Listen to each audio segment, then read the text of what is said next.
Hi, I'm Dave Vickers and welcome to the Photo Show. In today's episode we're going to be taking a look at drones, phones and automobiles.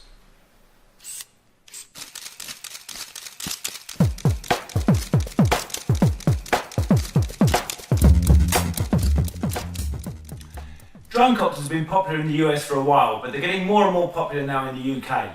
Recently I took a trip out to Hampshire to catch up with a friend of mine so he could show me his chopper. And what's the specs of the camera? So it's a 40 megapixel camera, kind of similar specifications to a GoPro. Right, If people are familiar with the GoPro. So very, very wide viewpoint. Inside there, so we can do video and stills from there, and we can swap between them with the controller. Okay, so you don't have to bring it back down. If you're shooting stills and you want to shoot video, you can do it all remotely. Yeah. Inside here are some antennas and a Wi-Fi, so we're transmitting what we're seeing through the camera back down down to the transmitter, so we can see what we're shooting. Back of the camera, we've got our micro SD card, so we're capturing all of the data. That's brilliant. Yeah, brilliant light as well. Yeah, exactly. This is the battery for the unit, quite big, but it should fly for about 15 to 20 minutes on one battery. The camera's on a gimbal. So the gimbal's got it to damp out some of the movement. Right, so you've got the little rubber like shock absorbers on each corner. So that'll take out most of the vibration. Mostly applicable when you're doing video. And then with the movement of the camera, have you just got like a there's only like a vertical pan? Tilt. Sorry, there's tilt, and it maintains the tilt angle that you've set. Okay. Yeah. So you can set the tilt, and then it'll try and keep that.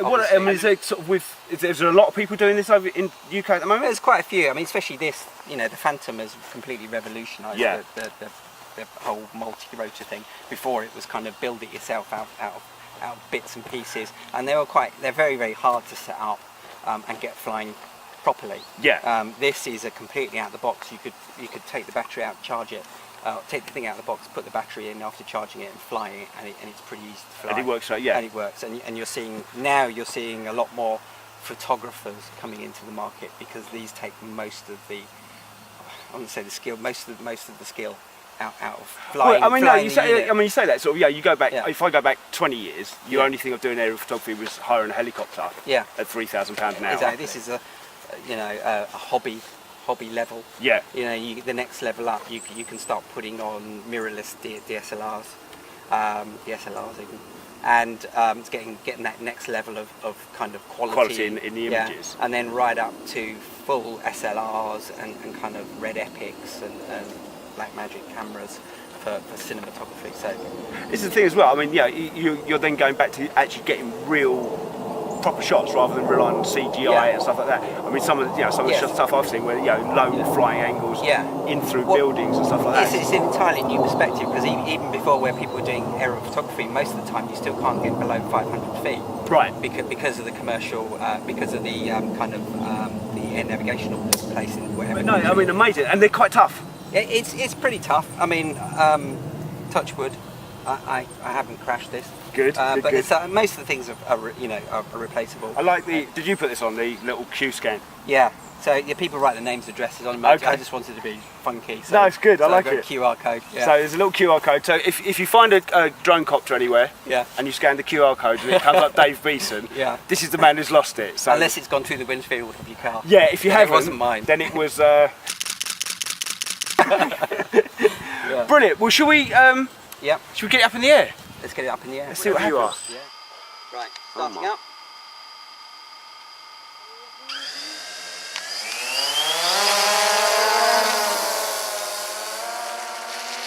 And off she goes. We're at 12 meters.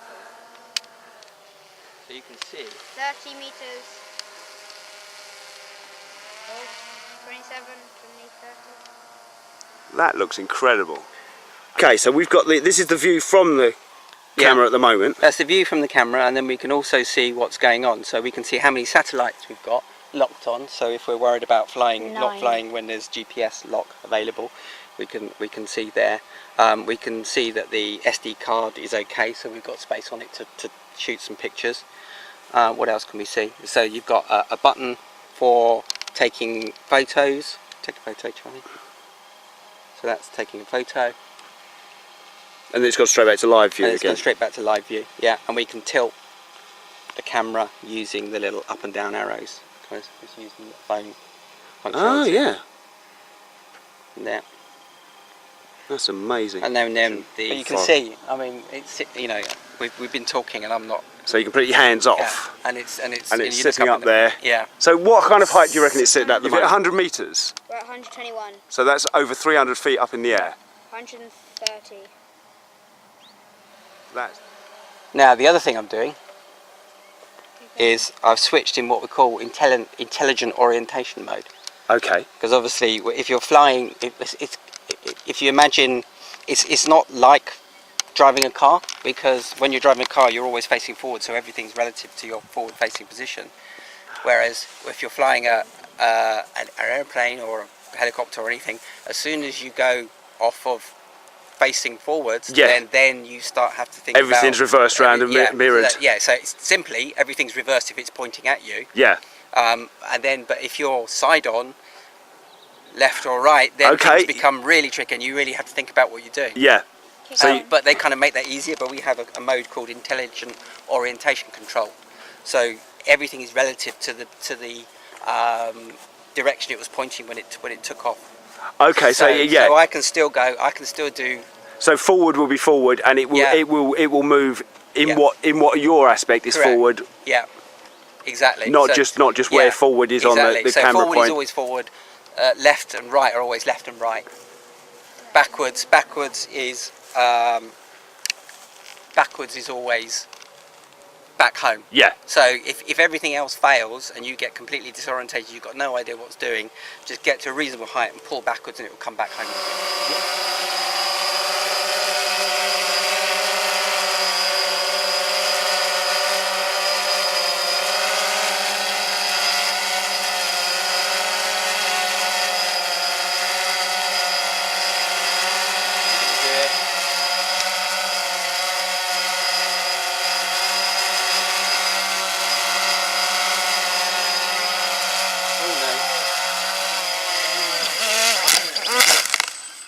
So close. Not the What have we got best here then? Well, as you saw my my first landing, Yes. it wasn't quite the best landing, and there's some a small amount of damage to the propellers. Okay.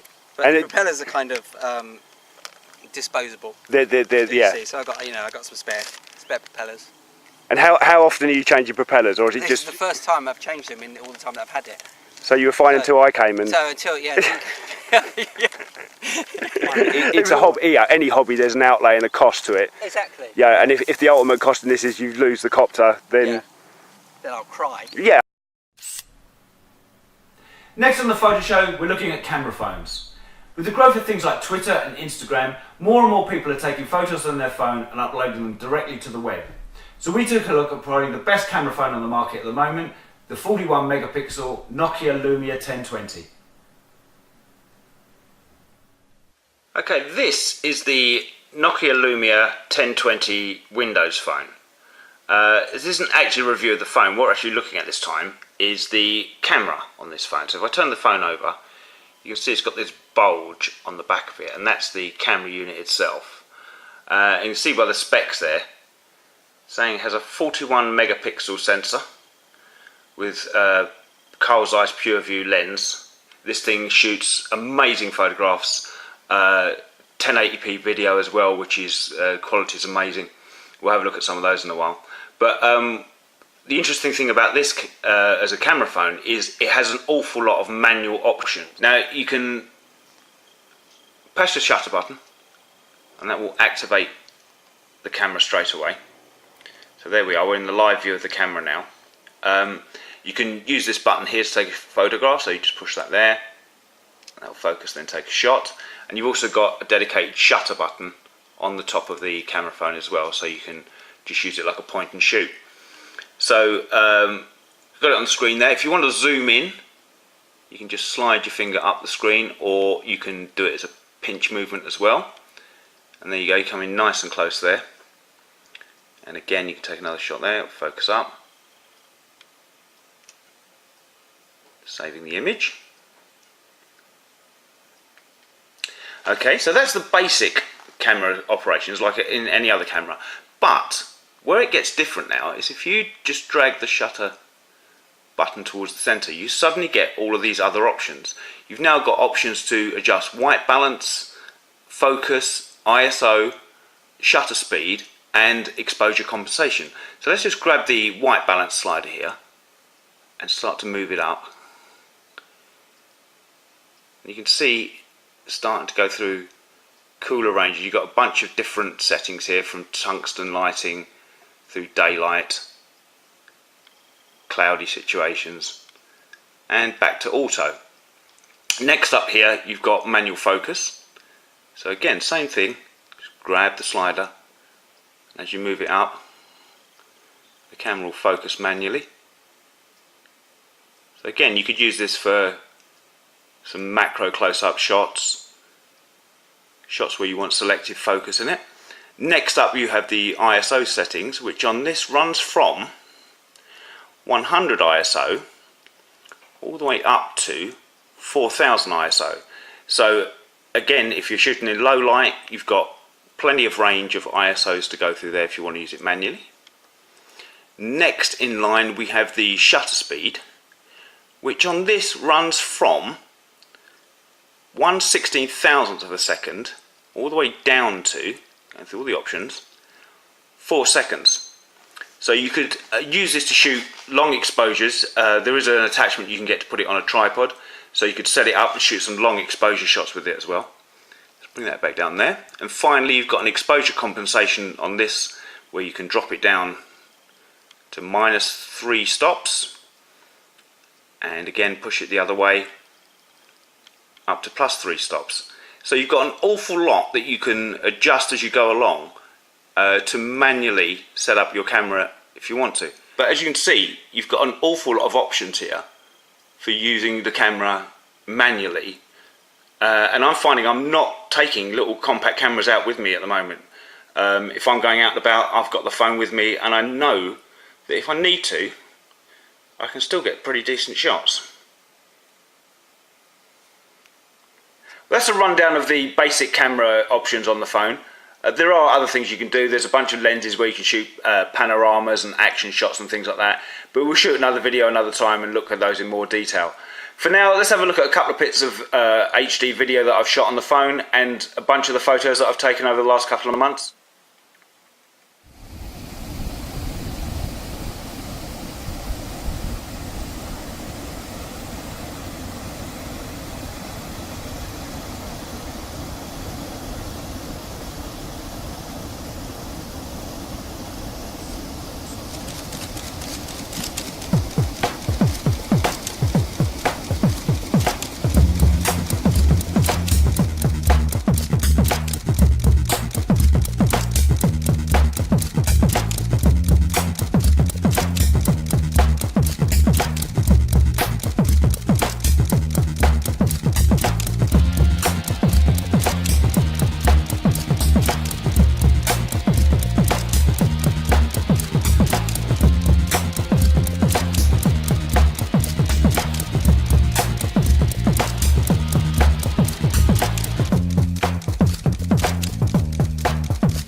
Remember, if you want to see any of the full-length versions of these videos, just click on the annotations contained within them, and that will take you to the main channel where you can view the full-length versions. We're going to finish up now with a photography tutorial on using long exposure and slow shutter speed to photograph car light trails.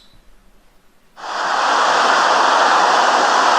Dave Vickers, and we're standing on a road bridge over the A3 in Surrey, and what we're going to try and do is shoot the classic shot where you've got the car trail lights disappearing off into the distance. The way we're going to do this is by using a slow shutter speed, so it's going to be a really long exposure. So what we've done is we've set the camera up on a tripod so it's nice and steady. I'm going to do a few test shots to test what kind of exposure values we need. And I'm also going to shoot the whole thing in RAW so that we've got options afterwards to do any tweaking in post-production. So let's just set the camera up and see what kind of results we get. So as you can see by the first shot here, we're getting the card trails, but they're not quite as long as I want. So basically, we need to try and make the shutter speed even slower. So I'm going to take the ISO down to 100 and see what we get then. Okay, I've dropped the ISO now down to 100, and that's given us a shutter speed of 1.5 seconds. I've also made a smaller aperture to f22 now. We're getting the traffic trails, but it's still not long enough. So I think we're going to have to wait until it gets a little bit darker so we can get the kind of shot we're looking for.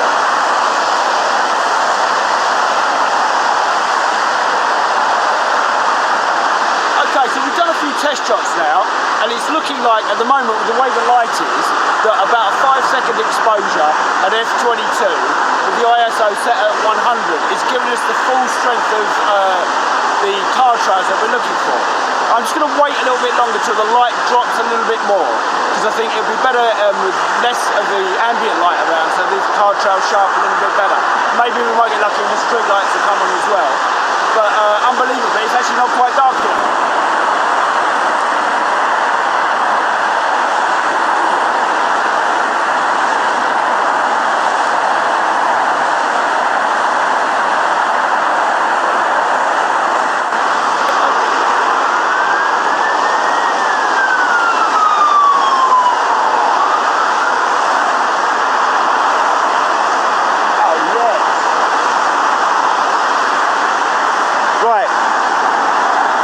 See that clearly. Come back a bit. We've actually managed to get the blue lights of the ambulance that was just coming by within the shot as well. Do a few more shots now. I think the exposure's got now another light drop. Our shutter speed's gone down to about 10 seconds. I'm still keeping it at f22 and still ISO 100. So we're still keeping that quality, but the shutter speed is the only thing I've changed in the actual shot now. Okay, I've put the camera into live view now, so you can see how much more the light has dropped. You can see here the settings. I've got the camera set at shutter speed of 10 seconds, aperture of f22, the ISO there is at 100, and you can see by the meter there that we're bang in the centre. So let's try a shot now with the cars coming through. Shot. Okay, so you can see the traffic coming through in the background. We've actually got a bit of a break in the cars there.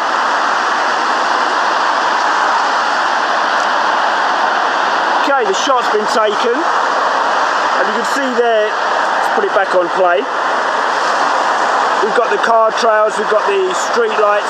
There's light in the sky as well, which is much more than if you look at the real view there.